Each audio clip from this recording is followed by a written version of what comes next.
இதுவரை நிற்பதும் இனிமேல் நிலைப்பதும் எல்லாமே உங்க கிருபைதான்.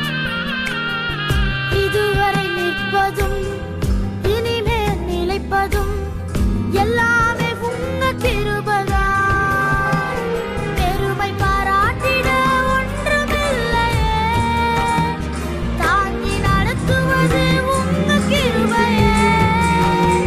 பெருமை பாராட்டிட ஒன்றுமில்லையே, தாங்கி நடத்துவது உங்க கிருபையே. நன்றி சொல்லி துதி பாடி மனதார தொழுகிறோம்.